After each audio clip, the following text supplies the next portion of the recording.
Bonjour à tous et à toutes et bienvenue pour une toute nouvelle vidéo, l'introduction aux statistiques. L'objectif de cette vidéo est de définir les notions importantes en statistique. Une question que beaucoup de gens se posent est comment les statistiques impactent notre quotidien.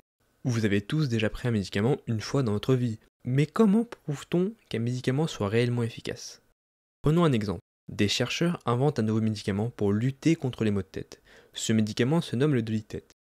Comment savoir que le Dolitet est réellement efficace? Comment faire pour tester l'efficacité du médicament?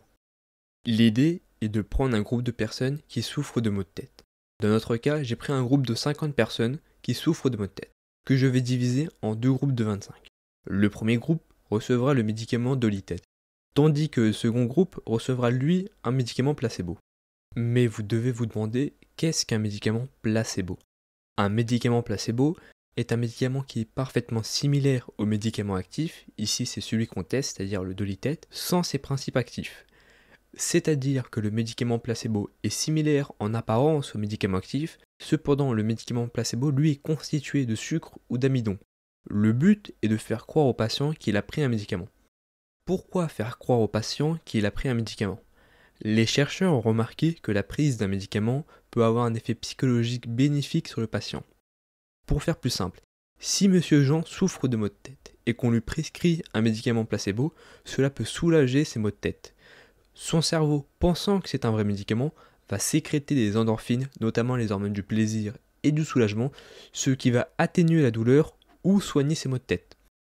Attention, l'effet placebo reste faible. Revenons à notre exemple. Pour connaître l'efficacité du médicament, on va comparer les deux groupes. Si dans le groupe 1, le groupe qui reçoit le médicament Dolitet, plus de personnes sont soignées, alors on pourra penser que le médicament est efficace. Dans notre expérience, le médicament Dolitet a soigné 55% de patients, tandis que dans le groupe 2, l'effet placebo a soigné 30% de patients. Il est donc logique de penser que le médicament Dolitet est efficace. Mais avant de conclure ceci, on va effectuer un test statistique pour savoir si les résultats du groupe 1 ne sont pas dus au hasard. Alors ici on rentre dans des notions un peu plus avancées que vous allez apprendre par la suite. Que se passe-t-il dans le cas où je compare un groupe qui reçoit le médicament Dolitet à un groupe qui ne reçoit pas de médicament, même placebo? Dans notre cas, j'ai bien 55% de patients soignés dans le groupe 1, mais cela est peut-être dû à l'effet placebo et non au principe actif du médicament. Je n'ai aucun moyen de savoir si le médicament est réellement efficace ou non, à moins bien sûr de le comparer avec un médicament placebo. Et c'est pour cette raison qu'on compare notre médicament actif, ici le Dolitet, avec un médicament placebo, pour mesurer l'effet placebo et savoir si notre médicament actif est plus efficace ou non que l'effet placebo. Ici, vous avez un exemple de comment les statistiques nous impactent au quotidien, mais ce n'est pas le seul exemple. Par exemple, pour prédire la météo le lendemain, nous utilisons des outils statistiques. Pour prédire le nouveau président d'un pays ou mesurer la popularité d'un président, nous utilisons des outils statistiques. Que ce soit pour prédire ou mesurer le taux de chômage, l'inflation, les inégalités, par exemple salariales, les violences, nous utilisons des outils statistiques. Et ce, peu importe le domaine, que ce soit en agriculture, en finance, en marketing, en assurance, dans le domaine du sport, en médecine, en astronomie, en physique, bref, vous aurez compris que la statistique joue un rôle important dans quasiment tous les secteurs. Prenons un autre exemple sur comment la statistique impacte nos vies. Comment a-t-on su que la cigarette est nocive pour la santé? Alors, de nos jours, il paraît évident que la cigarette provoque des crises cardiaques et des cancers du poumon, mais cela n'a pas toujours été le cas.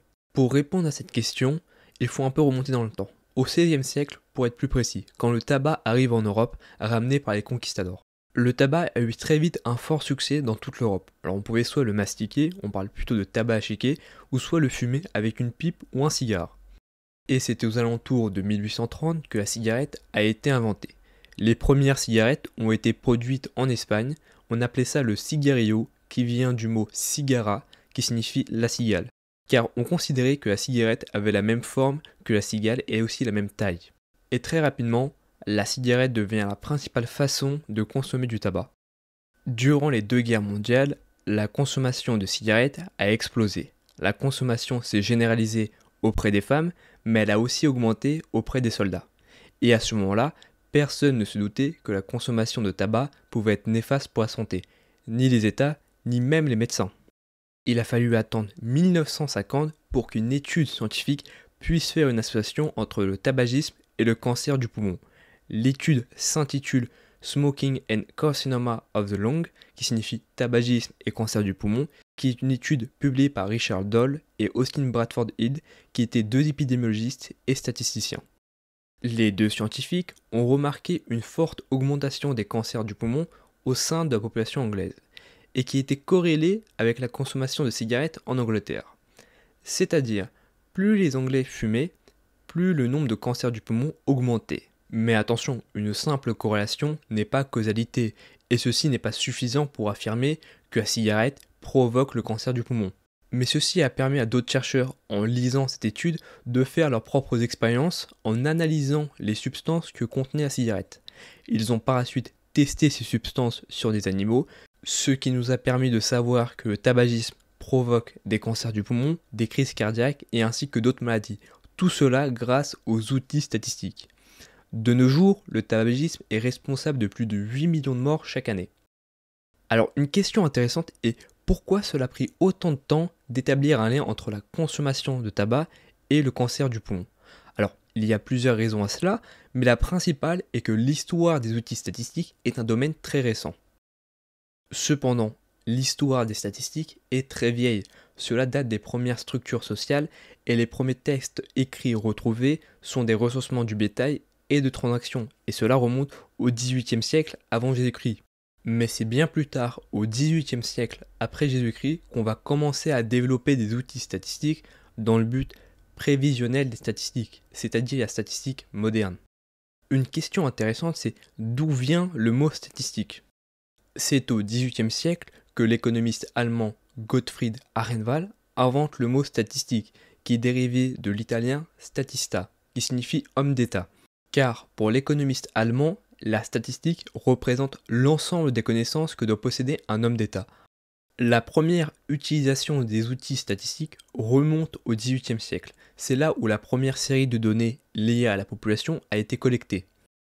À partir du XVIIIe siècle, les scientifiques avaient besoin d'outils pour répondre à leurs questions, et ils ont donc commencé à développer des outils statistiques.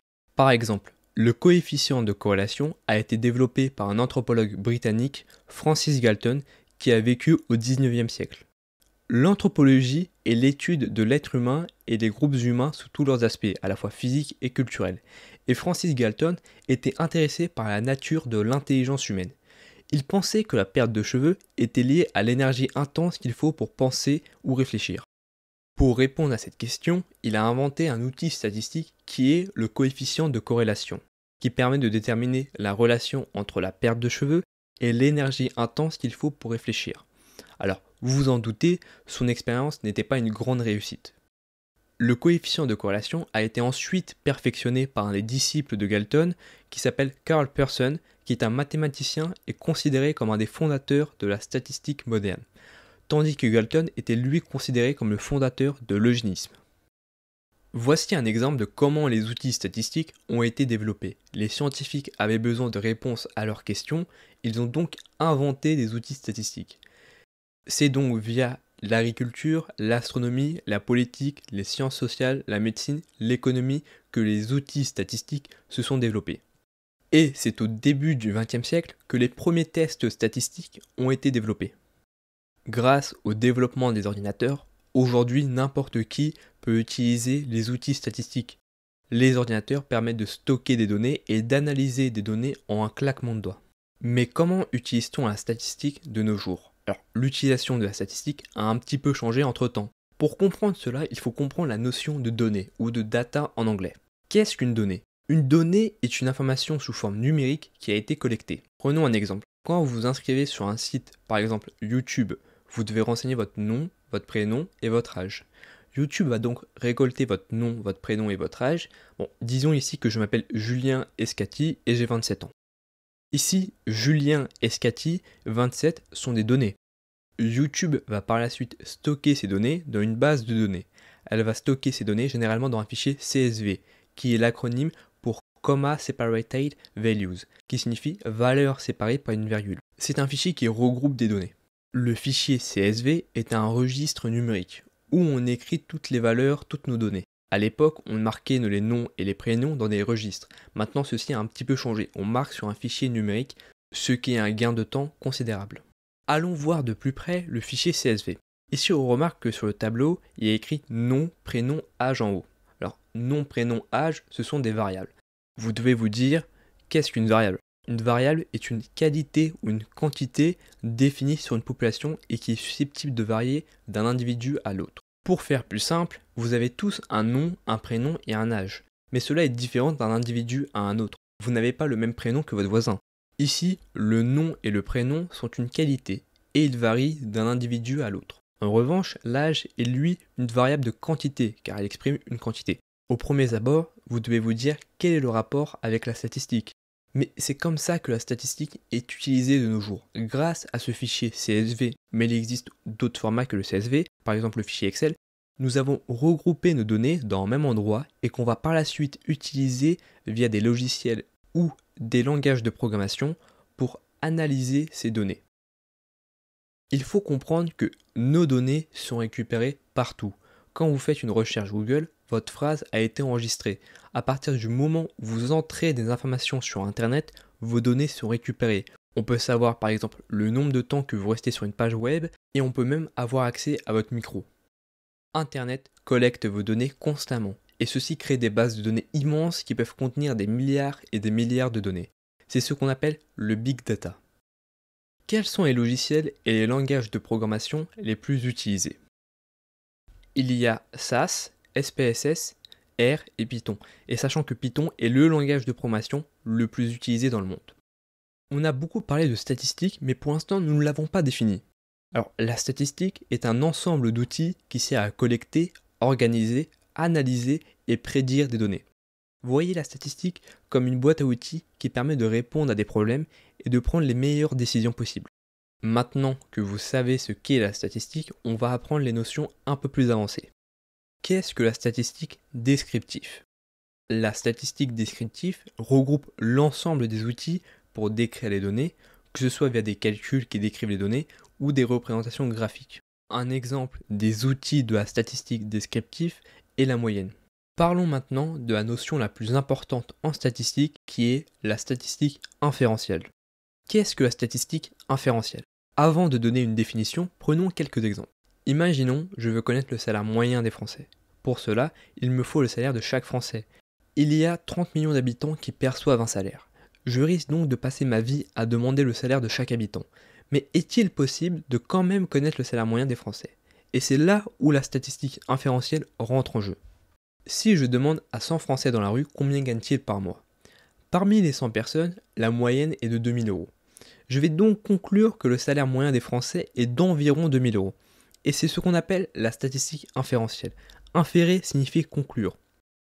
La statistique inférentielle permet à partir d'un groupe de personnes de pouvoir conclure sur l'ensemble de la population. Ce groupe de personnes est appelé l'échantillon. La population est l'échantillon. La population est l'ensemble des éléments sur lesquels porte l'étude, tandis que l'échantillon est juste une portion de la population.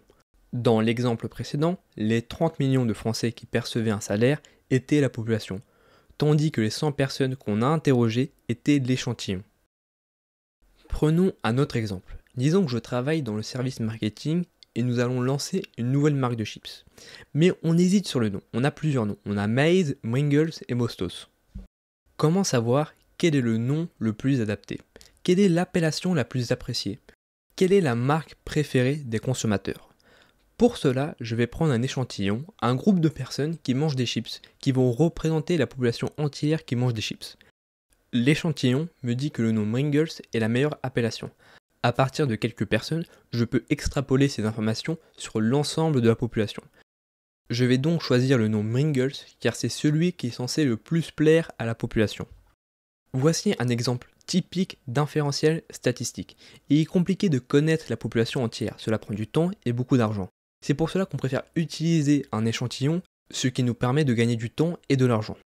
Et c'est de cette manière qu'on calcule le taux de chômage, l'inflation, le salaire médian, le pourcentage de diplômés, les inégalités, les accidents, pour savoir si un médicament est efficace ou non. On va prendre un échantillon qui va représenter la population étudiée et on va inférer, c'est-à-dire extrapoler, conclure les résultats sur la population. Si dans mon échantillon j'ai 8% de chômeurs, je vais conclure qu'il y a environ 8% de chômeurs dans ma population étudiée. Alors, quelle est la définition de la statistique inférentielle ? La statistique inférentielle est un ensemble d'outils qui permet à partir d'un échantillon observé de pouvoir conclure, extrapoler, inférer sur la population. Il faut comprendre que la statistique descriptive et la statistique inférentielle sont complémentaires, l'un travaille avec l'autre. Ici, je vais prendre un échantillon de la population étudiée, je vais utiliser la statistique descriptive pour analyser l'échantillon et les résultats de cette analyse seront inférés sur la population. Vous avez maintenant un bon aperçu de la statistique. Passons maintenant aux exercices. Première question, qu'est-ce qu'une variable? Et donnez 3 exemples de variables.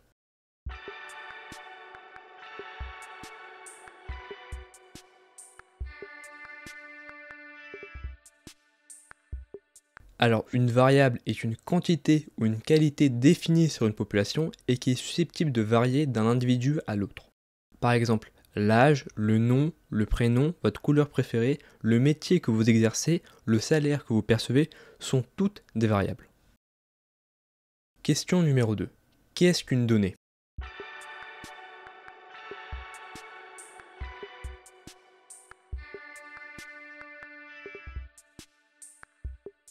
Une donnée est une information sous forme numérique qui a été collectée.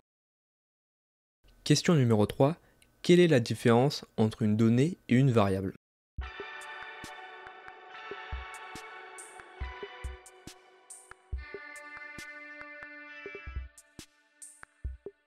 Une donnée est une valeur qui est organisée en variables. Comme vous pouvez le voir dans cet exemple, nous avons des données qui sont organisées en variables. Qu'est-ce qu'une population?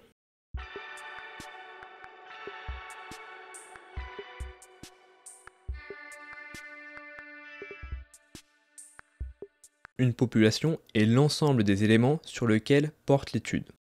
Qu'est-ce qu'un échantillon?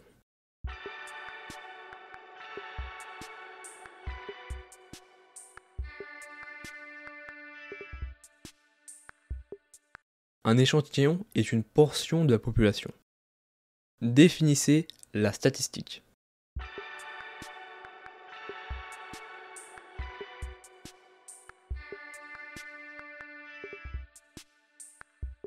La statistique est un ensemble d'outils qui sert à collecter, organiser, analyser et prédire des données. Définissez la statistique descriptive.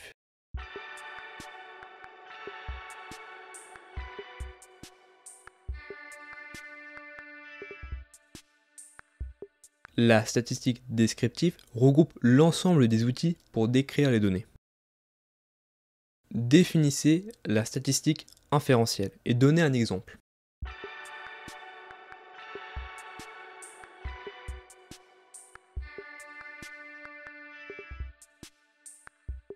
La statistique inférentielle est un ensemble d'outils qui permet à partir d'un échantillon observé de pouvoir conclure, inférer sur la population étudiée.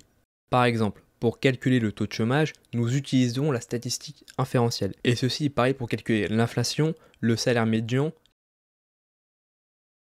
Merci de m'avoir écouté, n'hésitez pas à liker, commenter, partager, cela m'aide énormément. Et je vous dis à la semaine prochaine pour la prochaine vidéo.